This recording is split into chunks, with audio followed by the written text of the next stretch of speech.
Bom, para quem está ligado aqui no Fome de Bola, hoje eu estou recebendo o Rodrigo Pastana, executivo de futebol do Guarani, para falar a respeito de como foi esse ano de 2024, que foi um ano muito difícil para o Guarani, e, é claro, projetar 2025, porque 2024 tem que esquecer, né, Rodrigo? Obrigado em tê-lo com a gente aqui, é um prazer muito grande para falar de futebol e falar do Guarani. Eu que agradeço, né? É sempre bom falar sobre o Guarani. Já respondendo sua pergunta, é um ano pra gente que foi muito difícil, né? É um ano de aprendizado, na verdade, não é para se esquecer. Muita gente fala assim, é um ano para se esquecer. Não, não é para se esquecer, é para se aprender com os erros e tentar ajustar para que a gente faça um 2025 melhor.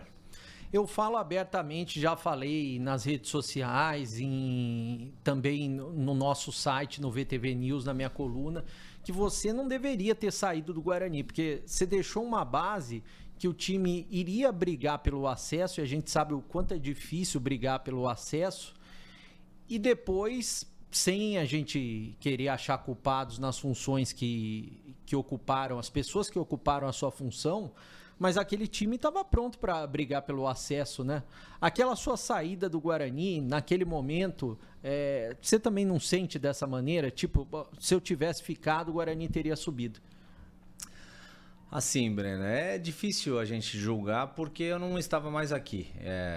Tinha sido feito um planejamento exatamente muito próximo do que aconteceu, né? Quando chegamos na janela, o time ocupava, se não me engano, a 8ª colocação. E aí, é claro, tem diferenças de contratações quando você está buscando acesso e quando você está buscando não ser rebaixado. Naquela época era um cenário positivo para que os atletas viessem jogar no Guarani. Tinha sim a possibilidade do acesso.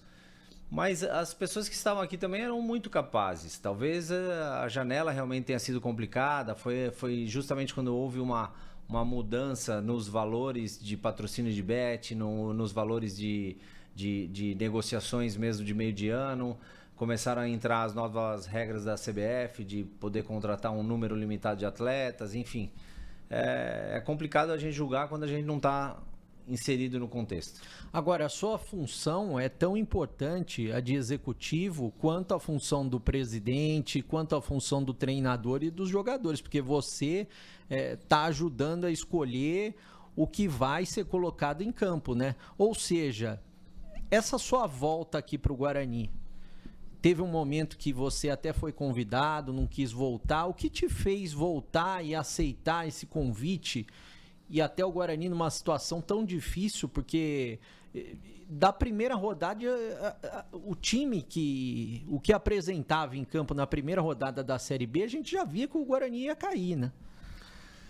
Assim, os primeiros 6 meses eu realmente não acompanhei nada, né? Eu não voltei antes, eu até tive um convite após o jogo da Portuguesa, de esportes, no Campeonato Paulista, mas eu não costumo quebrar contrato. A única vez que eu quebrei foi exatamente na minha volta para cá em 2022, quando eu saí do Vitória, por conta do nascimento da minha filha. E eu estava trabalhando, eu preferi terminei o contrato no final de junho, e aí logo em seguida eu já reassumi o Guarani. São situações diferentes, né? Assim, eu cheguei, o time estava realmente muito mal, não só dentro de campo, mas pelas decisões tomadas, o emocional também estava prejudicado, né? Muitas derrotas, muitas trocas. A gente precisa entender no futebol brasileiro que o atleta não é robô. Então, assim, as trocas, eu não sou contra trocas, tá? Mas elas foram de diferentes metodologias. E isso sim é preocupante. Eu, por exemplo, como executivo do Paraná Clube em 2018, nós tivemos forçadamente 4 trocas. 2 treinadores foram convidados para ir para equipes melhores e outros 2 saíram no decorrer do campeonato. E mesmo assim o Paraná Clube fez uma brilhante campanha, foi até as 8ª da Copa do Brasil e depois conquistou o acesso que não conquistava há 10 anos para a Série A. Mas foram todos treinadores que se aproximavam um do outro, na metodologia e na forma de comandar.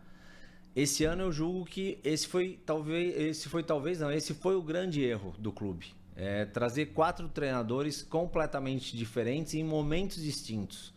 Por exemplo, você não fez a troca do Humberto Loser pelo Alan Al logo em seguida. Não, você trocou primeiro do Humberto pro Claudinei, do Claudinei pro Júnior Rocha, do Júnior Rocha pro Pintado. E aí a última do Pintado pro Alan Al.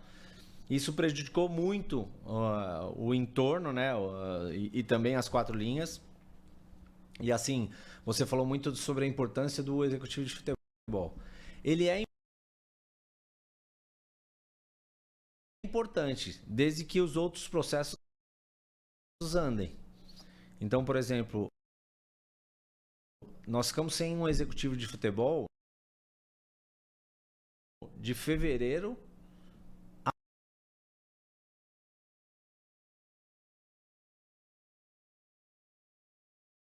a maio. E o Danilo teve que segurar essa bucha. E o Danilo não tinha essa experiência como executivo, nem quer ser um executivo. Ele é um cara que vem do campo, com uma história brilhante, com uma carreira brilhante, e com muita facilidade dentro do campo, em fazer uma interface entre os atletas e a comissão técnica. E de repente ele pega essa bucha, ó. Temos que fazer uma reformulação do paulista para o brasileiro. Enfim, todo mundo já sabe a história final. Essa reformulação não acontece por motivos óbvios, pela falta de um executivo. O executivo vem só depois ainda da saída do Claudinei, com o Júnior Rocha já contratado, e o Toninho Cecílio falou sobre isso algumas vezes. Então, assim, é uma série de decisões tomadas que prejudicou o Guarani, sem dúvida. E hoje a gente tem pessoas, por mais que, por exemplo, o Danilo está inicialmente nessa função, mas é uma pessoa que conhece o Guarani e gosta do Guarani. O presidente pode não ter experiência como presidente, mas eu também não conheço ele pessoalmente. Eu sei que é uma pessoa que gosta do Guarani.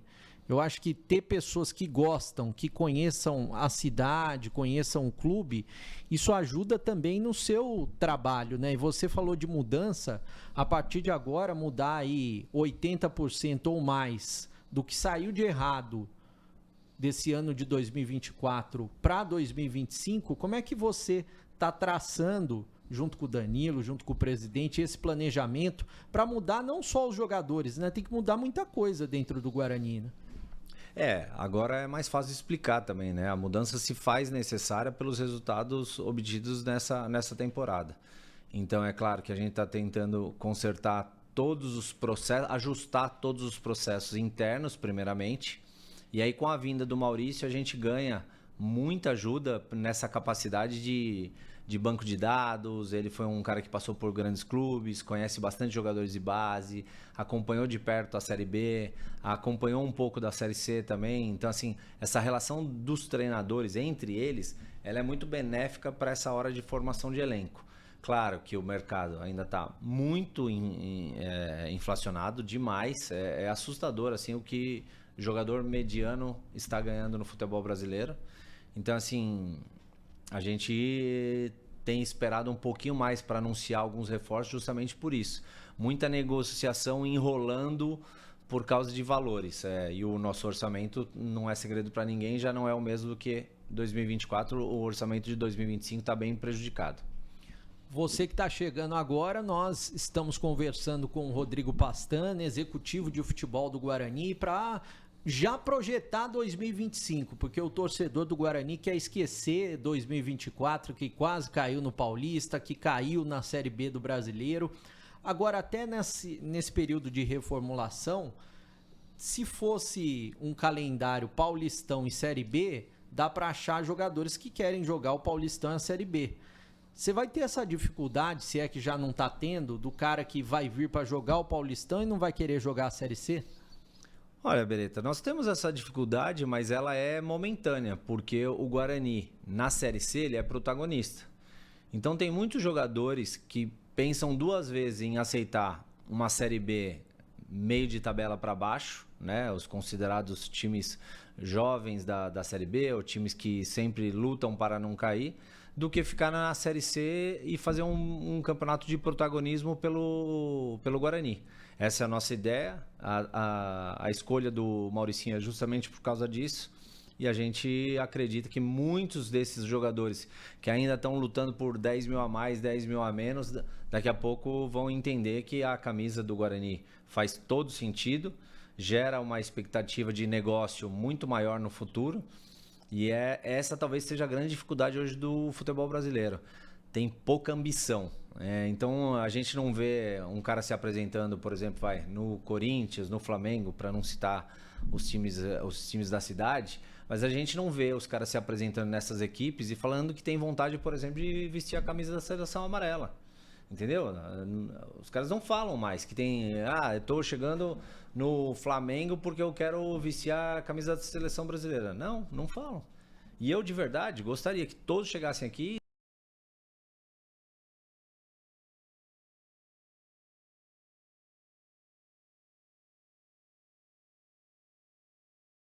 e tô indo pro Guarani porque vai ser o primeiro salto que eu vou dar para um time maior, para ser vendido para fora do país, para ter uma expectativa maior profissional no futuro. Eu gostaria muito que eu tivesse um time bem ambicioso e é isso que a gente está procurando. O Guarani sempre foi vitrine, né? Até mesmo para os grandes de São Paulo que vinham aqui e levavam os jogadores que se destacavam. Agora, falando nesse tipo de perfil de jogador que vocês estão escolhendo, para a Série C, vai ser uma mescla de jogador de base, de jogador que se destacando em divisões inferiores do Paulista e jogadores mais experientes? Ou para a Série C tem que pegar uns caras mais experientes que possam aguentar a Série C? Como que você vê essa situação? A nossa ideia inicial de planejamento é fazer uma mescla boa já no Paulistão.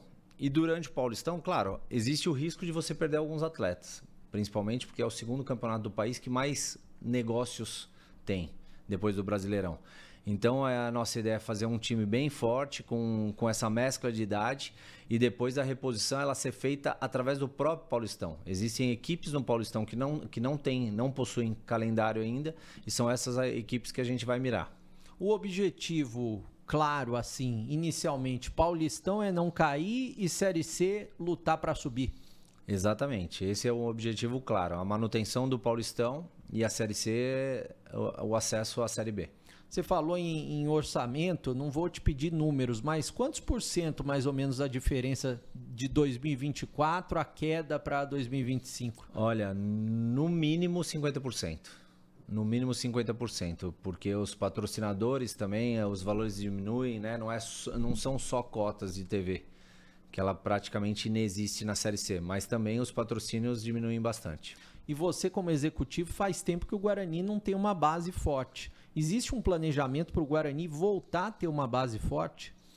Olha, eu vejo que a nossa base, pelo menos de quando eu voltei em 2022 para agora, ela melhorou bastante nos últimos 2 anos. É claro que eu fiquei fora, não consegui acompanhar muito, mas eu vejo bastante qualidade assim no nosso time sub-20, o time sub-17 também acabou de ser campeão de uma competição.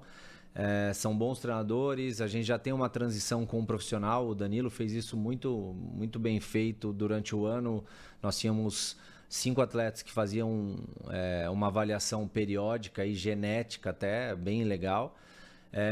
E nós tínhamos vários atletas treinando sempre conosco no profissional. Então eu acho que essa transição, o fato deles sempre terem subido ao profissional para treinar, já tira aquele friozinho da barriga para que eles possam começar o ano com a gente muito bem. E o que o torcedor pode esperar desse time de 2025? A gente sabe que pelo menos o salário em dia em 2024 sempre esteve, não foi o problema do Guarani, imagino que para 2025 também.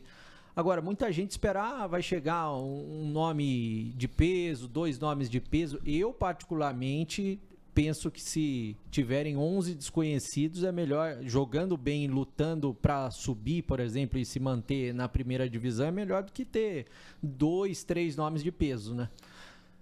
Eu considero que a gente tenha, não que nós tenhamos 11 desconhecidos, mas que nós tenhamos 11 comprometidos. Eu acho que isso que é importante para o Guarani. Entender que a gente está num momento diferente dos últimos anos e precisamos sim ter 11 comprometidos. Não 11, mas 25, 26, 27, até 28 atletas. Aí a gente quer ter um elenco bem enxuto, mas até no máximo 28 atletas comprometidos com o Guarani. Entendendo o momento que a gente precisa sim fazer um bom paulista e depois fazer uma Série C de protagonismo. E repito, a minha expectativa, principalmente com a vinda do Maurício, é que a gente tenha um jogo mais propositivo, mais agressivo, de maior controle, de uma marcação também agressiva, mas que a gente tenha um equilíbrio melhor e um jogo melhor. Eu acredito muito no jogo melhor. O jogo melhor te traz resultados melhores. O jogo que não tem um porquê, não tem um contexto, não tem um propósito, eu não acredito em resultado. Rodrigo, obrigado por ter aceito o convite, por estar aqui na VTV SBT e, é claro, desejando sorte para você em 2025, para você, para o Danilo, para toda a comissão técnica e diretoria, que o Guarani consiga alcançar os objetivos, fazer um 2025 oposto do que foi esse ano. Breno, eu que agradeço mais uma vez, respeito muito o trabalho de vocês aqui do SBT, tomara que vocês sejam nossos parceiros aí nessa longa caminhada desse ano, que não será nada fácil, e desejar boas festas aí pro torcedor bugrino.